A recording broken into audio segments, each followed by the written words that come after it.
folks, welcome to part 3 of the Gazzbass Dystopia revisit and indeed refurb.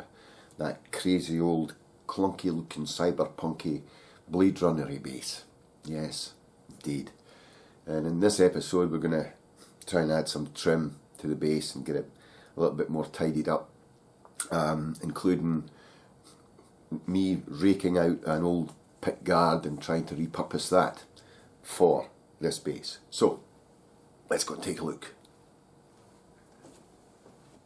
Okay, so let's get this finish marking this up. Okay, yeah, so this is the area I'm interested in, is this section here. There's 1, 2, 3 screw holes. There'll probably be a fourth one I'll put in there after the fact. But what I'm going to do now is, that's nice and scuffed up, I like that. We're going to bandsaw this out proud of these lines, and we'll just sort of slip it under and size it up to see if it needs any more adjustment before we go and sort of round off these curves and make it nice and sort of flowy.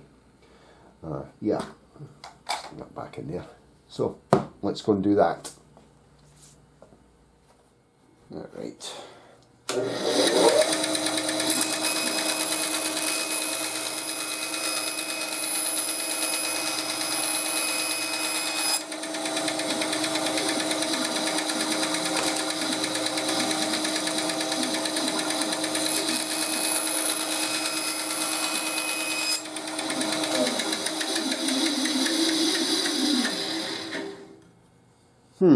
Yeah. Okay, we'll go with that. We'll size that up underneath and see what it looks like. Can also put in this for a joke. No, I'm just joking. Yeah, so put that in there. This was kind of a rough cut pick guard. There's a gap up the top here. This needs to be straightened out and recurved, so I'm just going to start marking this where I think it should go, basically. So I'm going to follow those tick marks. Up here is fine, looks good, and I'm going to make some sort of arc here like that. That can come off there. Same with this, like so. Put that in there. These are just rough, and this as well around here.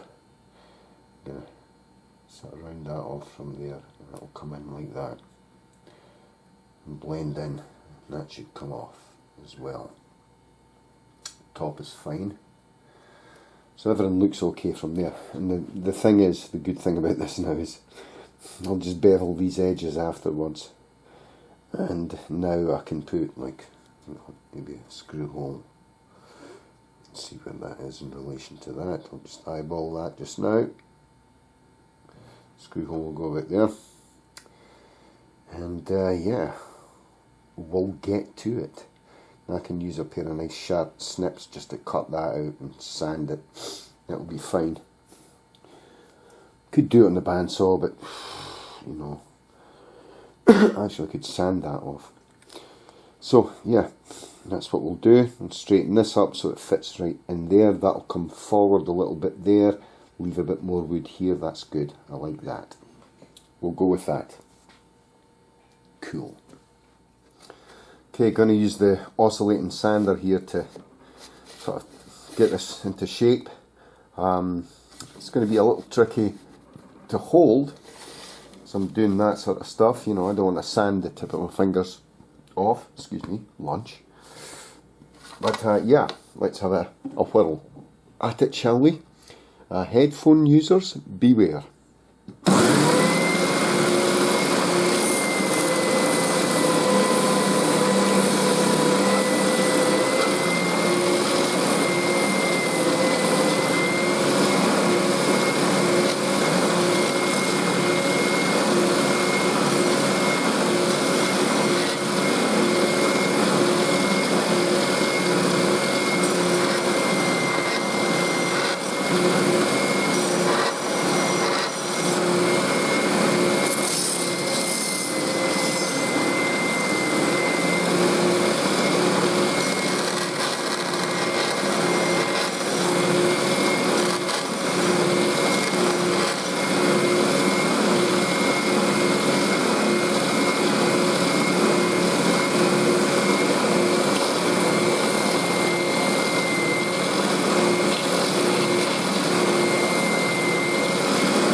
there you go, that's the sort of rough shape I'm wanting.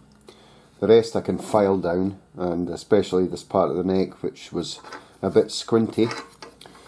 You know, you can actually see it there, but it's a bit squinty. It needs to come in from about there down. We'll straighten it up, size it up again, file it into place. And then afterwards we'll just file in these bevels. There's pen marks still there, that comes off with denatured alcohol. Actually, I'll give that another little whirl. Hold on.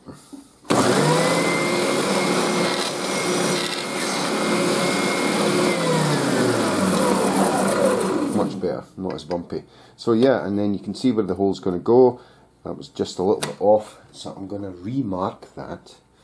If I can find my super duper Sharpie. It's going to be about here, actually. Actually, I want it level with that and about there, so it's just to the left of that, to the right of that. So I'll remember that, that's no problem.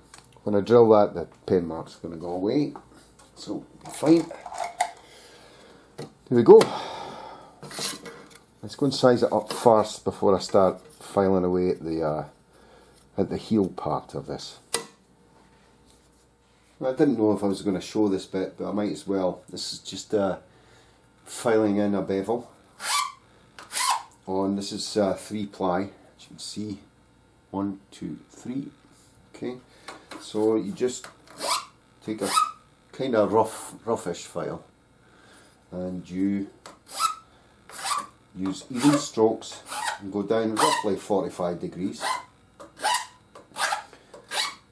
till you see that uniform black line showing. And the corners you scoop around like that, so you're not getting any stupid square edges on it.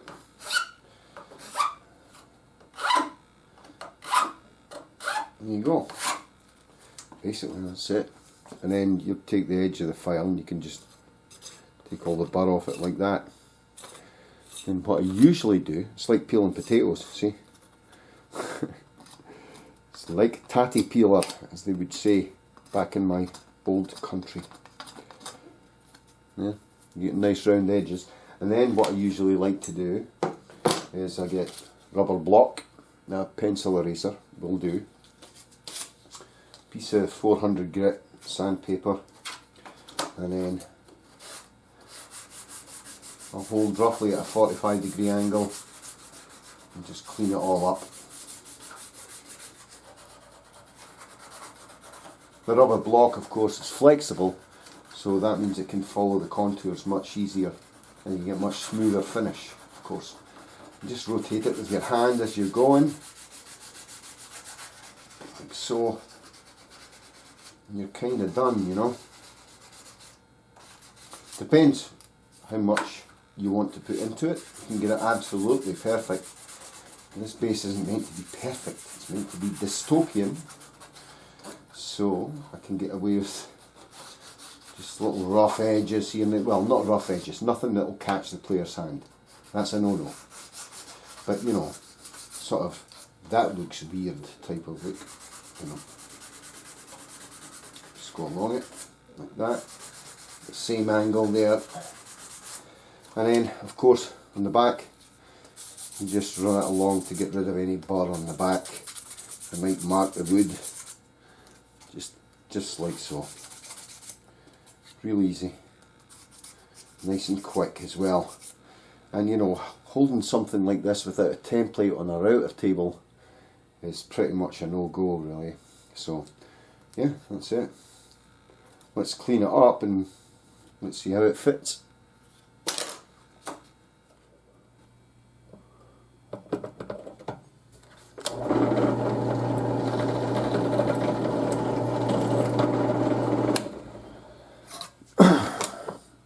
Yes, indeed. Nothing like working on a drill press, is there? Yes, indeed.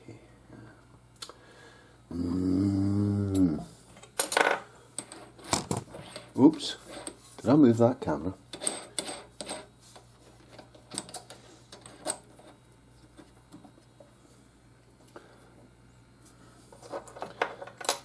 I got enough play there. Okay.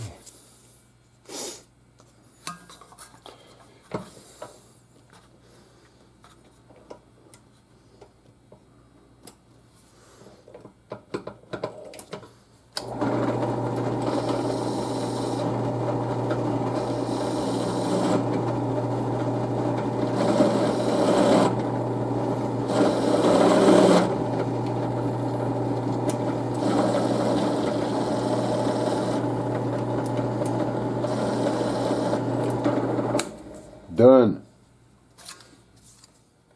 Okay, let's see. That's much better, of course. There we go.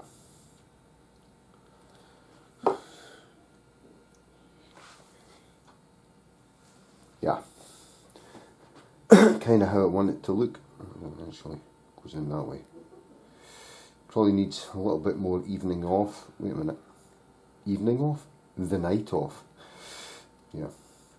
There you go. That's pretty straight with that. This is tight against there. We've got a nice even gap in there. That's good. I like that. So what we're going to do now is we'll get our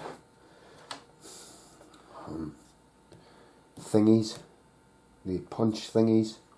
Keep forgetting the name. Yeah, we'll punch out these holes and we shall drill them. Indeed. Hand drill, no problems there, to get this mounted and see how it looks. I don't know if it needs any decoration on it, you know. Let me know what you guys think. I think it's okay just plain white, so we'll go with that for the time being. Brilliant.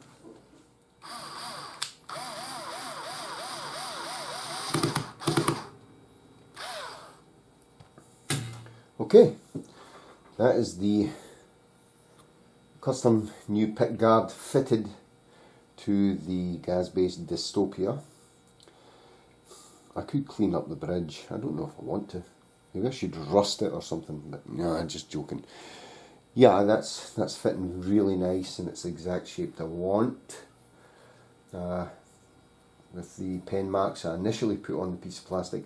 There's a lip there, but I don't give a shit about that because it's meant to be that sort of way. And now the next thing I'm going to do is touch up these pieces of wood. They're painted on some sides and not painted on others. I don't know why I did that. I was laughing all the way that I was making this, so yeah, I'll just drip some paint down the side there and smear it on with a cloth or a very thin brush to go down there. It doesn't matter if I get paint marks on this because they're meant to be grungy and kind of rusty anyway. Right here, and there's one in the middle there I need to paint up, and I want them to be black. So yeah, everything working? Yeah, it's fine. So this is good, and it's all kind of, the gloss has been taken off it, and you can see it's all like sort of scuffed and stuff, so I like that a lot. It suits the base. It makes it, I don't know, it looks kind of blank, but I don't have any ideas so far of this. I could do a full engraving on it to make it look really ornate, but nah, I'm just going to leave it like that just now. If you guys have any ideas about what should maybe be on this pickguard, I'd leave it in the comments section below. I'd be really interested to see what you think before I do anything to it, because this is just a case of taking this off and putting a design on it, so it should be fine. But yeah, that's great. It's looking good. Awesome. Well, that's about it for part 3, folks. Yes, indeed. Part 4 coming along pretty soon, I would suspect. No idea what's going to be in part 4. Haven't filmed it yet. Well, I do have an idea what's going to be in part 4, but you'll just have to wait and find out what it is. You know, I hope you've enjoyed this series so far, and if you haven't already, please consider subscribing to the channel. Keep up to date with all the base building shenanigans that go on here at the Luthier's Lair and Gary Denyer Custom Bases, and give the video a thumb up if you're enjoying everything here. And all that remains for me to say is, again, stay safe, take care, be good. See, I added the part there. And I'll catch you next time. Thanks for watching, folks. Cheers. Bye-bye.